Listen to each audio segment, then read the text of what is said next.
And welcome to Technology Tap. I'm Professor J. Rod. In this episode, we're going to talk about Napster, the day the internet learned it could steal music. Let's tap in.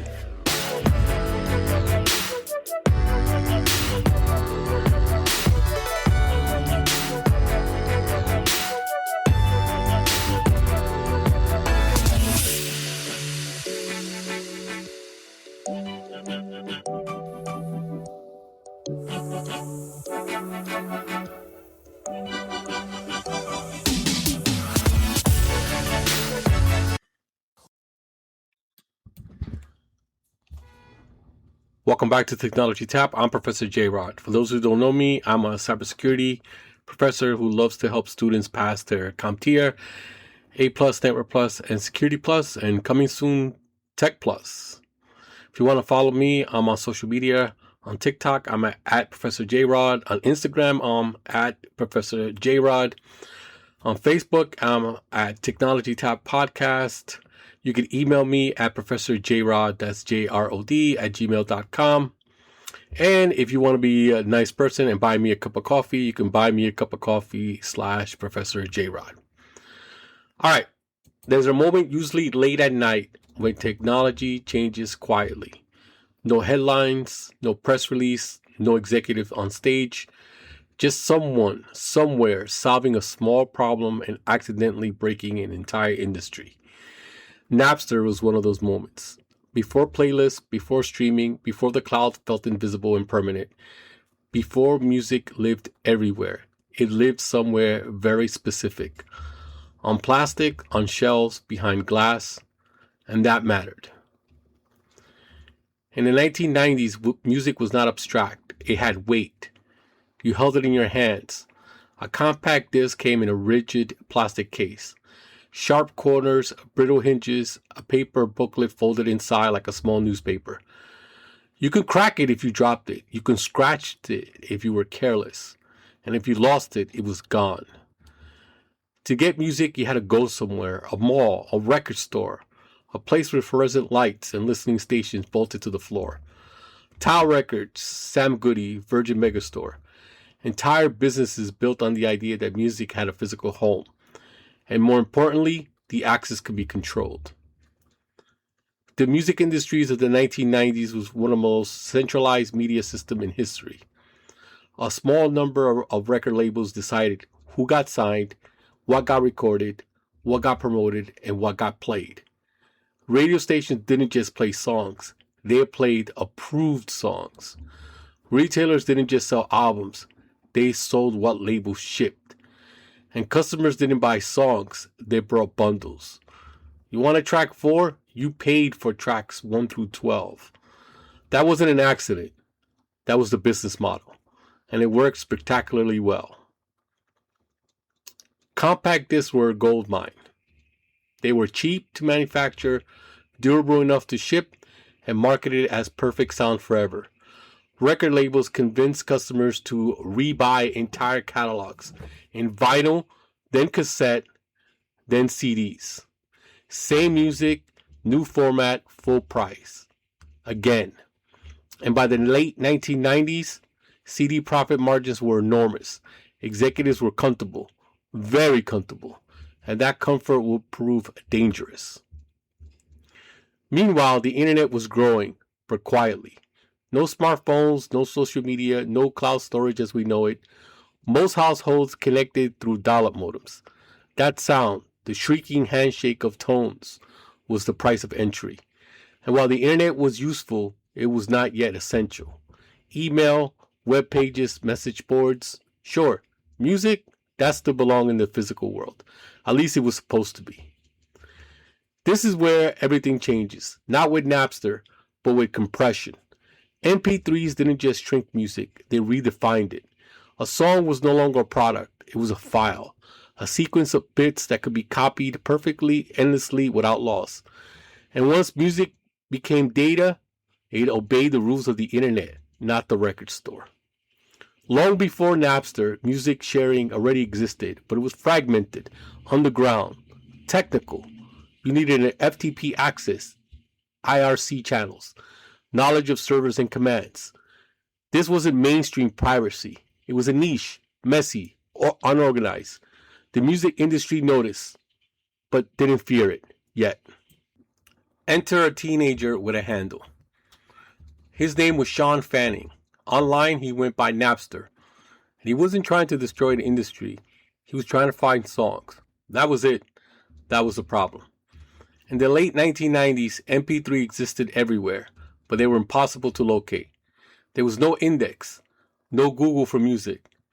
If someone had a song you wanted, you had no idea who or where.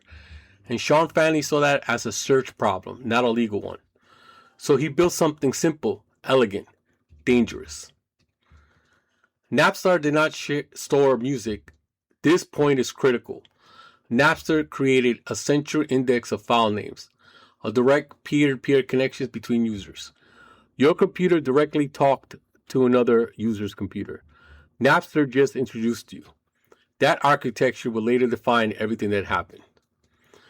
Napster launched in 1999. No marketing campaign, no press conference, just a link passed around message board. And then something unexpected happened. People didn't use it.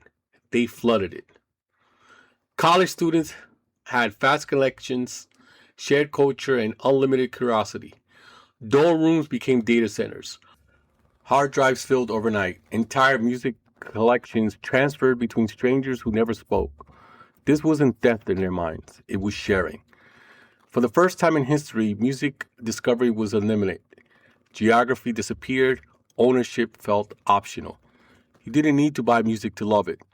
And once that idea took hold, there was no going back. Record labels noticed increased internet traffic. They noticed CD sales flattening slightly, but they didn't panic. They had weathered format changes before. This felt like another fad, and they were wrong. By 2000, tens of millions of users have downloaded Napster. Massive bandwidth spikes. University networks were overloaded. Napster wasn't underground anymore. It was mainstream. And now the industry was afraid. Napster sat at the center of a perfect storm. Law had not caught up to the technology. Users felt morally justified. Artists felt confused. Executives felt threatened. And someone had to make the first move. That someone will be Metallica.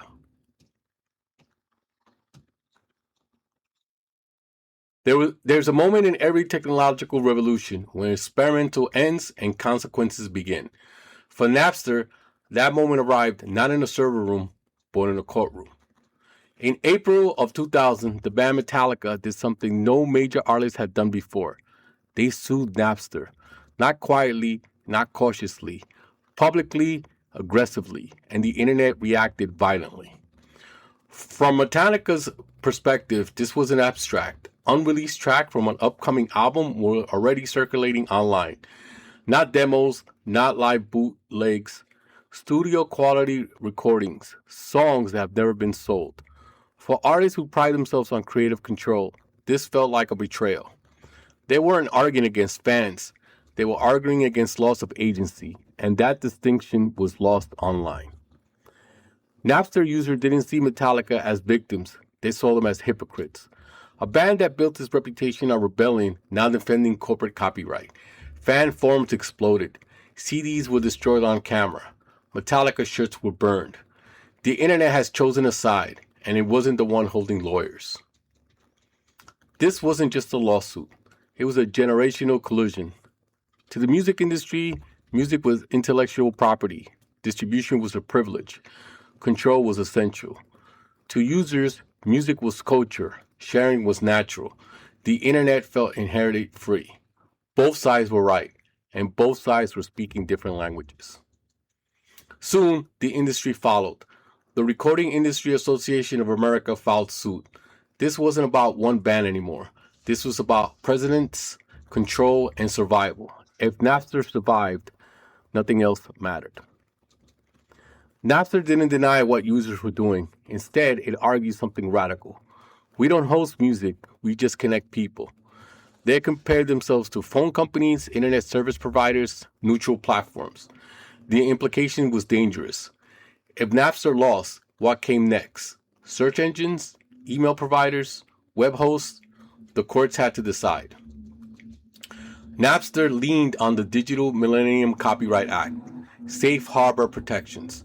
The argument, we don't create infringing content. We don't store it. We remove it when notified. But the judges saw something else. Napster indexed infringing files, promoted sharing, knew exactly what was happening. Ignorance was not believable. Here's the technical mistake that doomed Napster. That central index, it made Napster fast, it made Napster easy, it made Napster legible. Because Napster could see the files, the court said it could control them. And because it didn't, it was liable. In July 2001, the ruling came down. Napster was ordered to block copyrighted content and prevent unauthorized sharing. Napster tried. Filtering systems were rushed into place, but the scale was impossible. Millions of files, millions of users, Napster couldn't move fast enough. By the summer of 2001, Napster shut down. Not with a bang, with a loading error. Users logged in and found nothing. No music, no search results, just silence. Napster was gone, but file sharing wasn't. In fact, it was accelerating because Napster had taught users something crucial. The model worked, and now others would copy it. Napster's death created a vacuum, and vacuums get filled. New platforms emerged. LimeWire, Kazaa, eDonkey, BitTorrent. Each learned from Napster's mistakes. More decentralized, less visible, harder to sue. The internet adopted faster than the law. The lawsuits didn't stop. They escalated. Not just platforms, but users. College students, parents, teenagers, lawsuits for thousands of dollars. The goal wasn't money. It was fear, and it worked, briefly. The early 2000s became a strange limbo. Music sales declined, piracy persisted, legal digital options were clumsy, DRMs frustrated paying customers. The industry tried to rebuild control instead of rebuilding trust. Napster has shown the industry exactly what users wanted: instant access, broad catalogs, simple interfaces, but the industry rejected the lesson. For years, and during those years, privacy filled in the gaps. Eventually, executives admitted something painful. They weren't competing with piracy. They were competing with convenience, and piracy was winning. The solution would come slowly.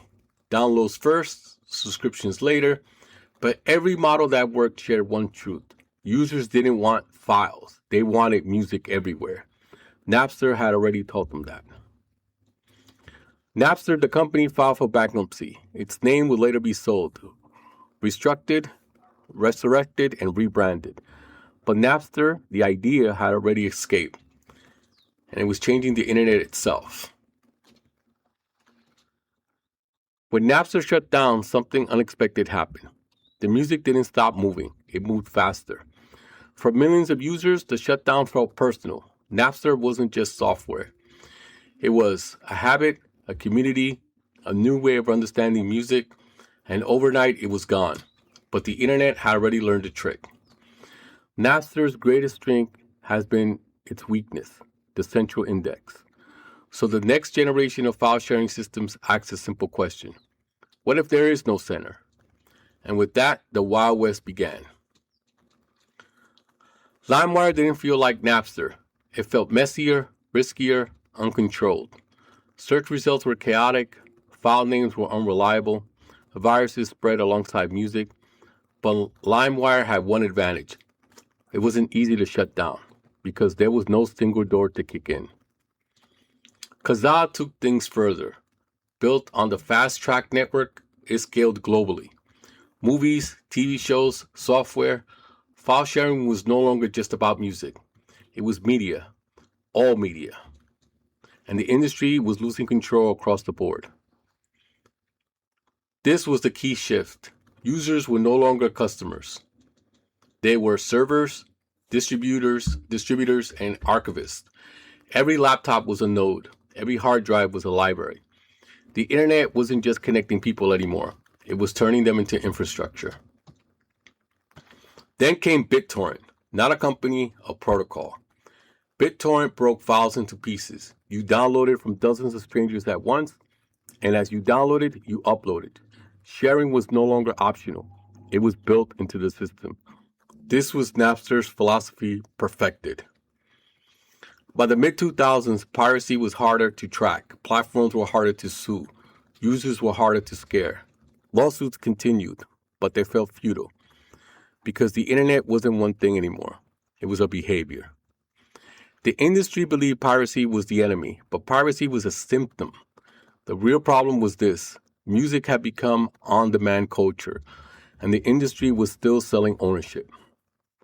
In 2001, Apple released the iPod, 1,000 songs in your pocket. Suddenly, digital music felt legitimate, portable, desirable. But there was a catch. Where did the music come from? In 2003, Apple launched iTunes Music Store. 99 cents a song. Legal, simple, easy. This wasn't a revolution. It was a truce.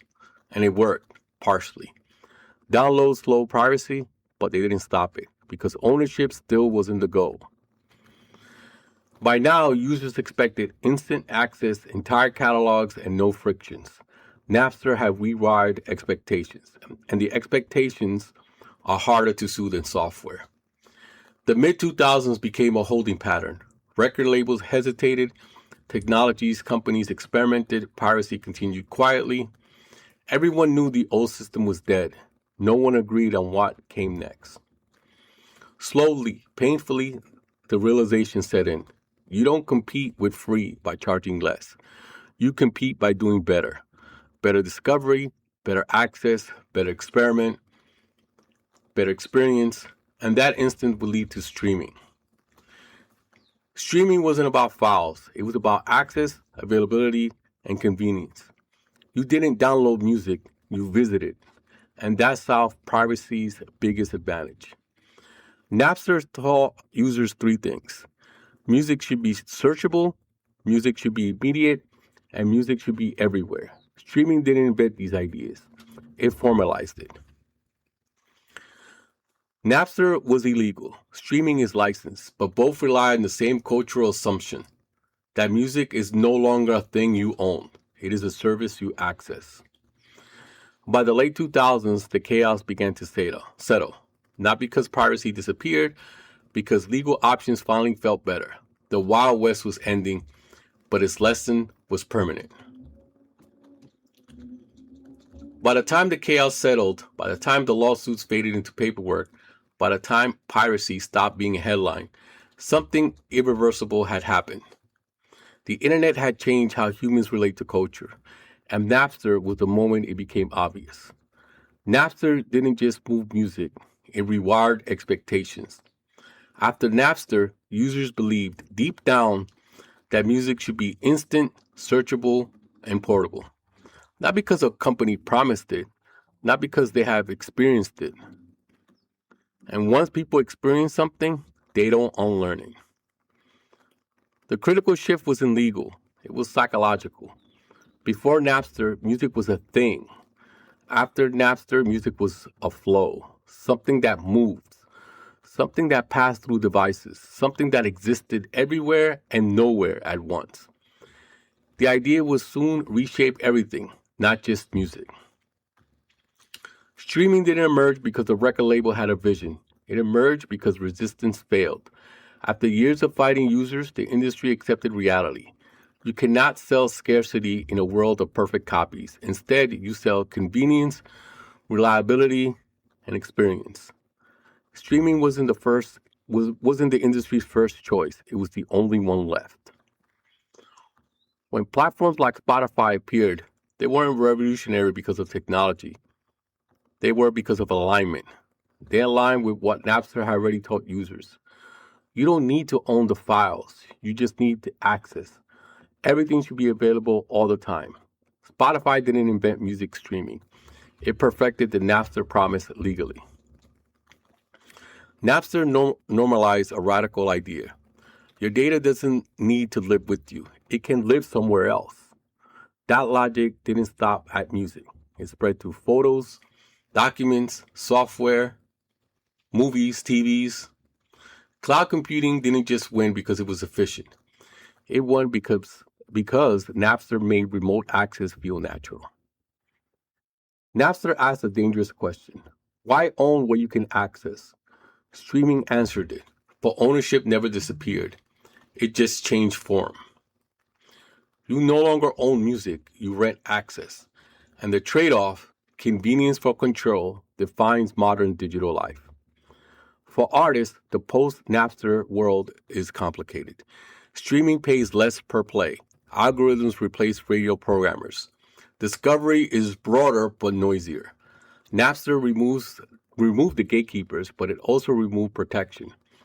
Artists gained reach, they lost leverage. And we're still negotiating that balance today. Napster forced courts to confront questions they had avoided. What is distribution? What is copying?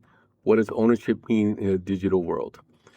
Many answers were improvised, some were wrong, but Napster permanently embedded technology into legal thinking. Law could no longer improve architecture. YouTube, Netflix, cloud gaming, streaming education, all of them inherited Napster's logic. Content doesn't move physically. Access replaces possession. Infrastructure replaced inventory.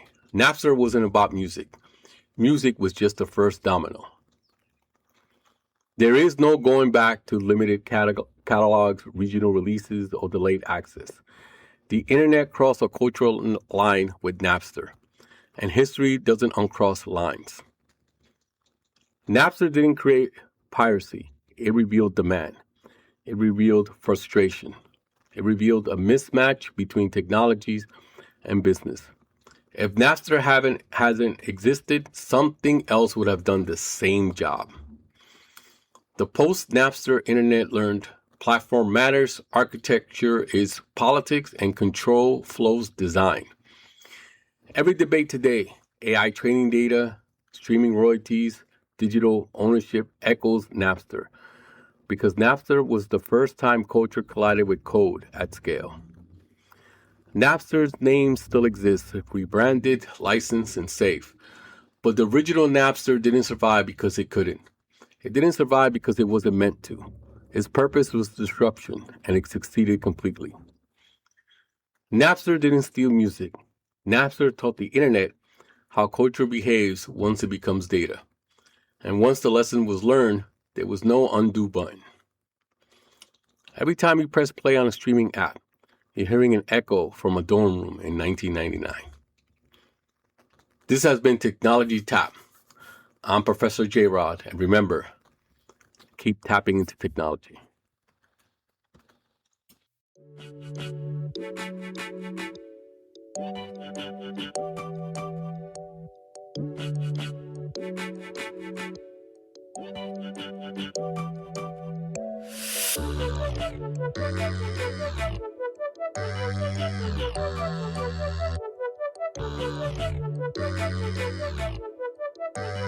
This has been a presentation of Little Cha Cha Productions, art by Sarah, music by Joe Kim.